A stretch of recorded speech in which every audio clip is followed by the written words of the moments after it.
Hi friends, welcome to Tanushree kitchen.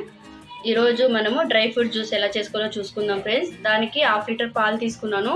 చక్కెర వేసి కాగబెట్టుకుని 3 hours ముందే కాగబెట్టి ఫ్రిడ్జ్లో పెట్టాను. ఇవి కూడా 3 అవర్స్ ముందే నానబెట్టాను. అందుకు ఎండు ఖర్జూరం 4 తీసుకున్నాను, జీడిపప్పు ఒక 10 తీసుకున్నాను, బాదం ఒక 10 తీసుకున్నాను. ఇలా నానబెట్టుకున్నాను. ఇవన్నీ మిక్సీ పట్టుకొని తాగితే చాలా హెల్దీ.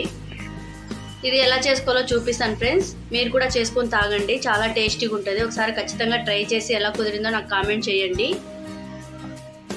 ముందుగా ఇలా మిక్సీ జార్ ఒకటి తీసుకొని ఇవన్నీ ముందుగా నానబెట్టుకున్న డ్రై ఫ్రూట్స్ అన్ని ఇందులోకి వేసుకొని ఇది మెత్తటి పేస్ట్ లాగా చేసుకోవాలి. ఫస్ట్ ఇవన్నీ మిక్సీ పట్టుకొని చూసుకుందాం ఫ్రెండ్స్. ఇలా మెత్తటి పేస్ట్ చేసుకున్న తర్వాత మనం ముందుగా కాగబెట్టి పెట్టుకున్న పాలు పోసుకుందాము.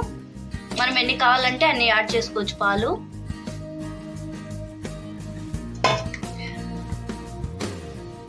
మిక్సీ పట్టుకున్నాము. చూడండి ఫ్రెండ్స్, మొత్తం ఇలా మిక్సీ పట్టుకున్నాను. ఇప్పుడు గ్లాస్ లెక్క పోసుకున్నాము.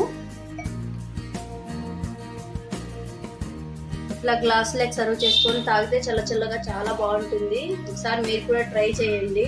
మీ పిల్లలకి చేసి ఇవ్వండి తాగడానికి. స్కూల్ నుంచి వచ్చినప్పుడైనా ఆఫ్టర్నూన్, ఇప్పుడు అన్ని ఆఫ్టర్నూన్ స్కూల్స్ కదా, రాగానే ఇలా చల్లగా చేసి ఇచ్చినా కూడా చాలు. చేసి ఇవ్వండి friends. Thank you for watching.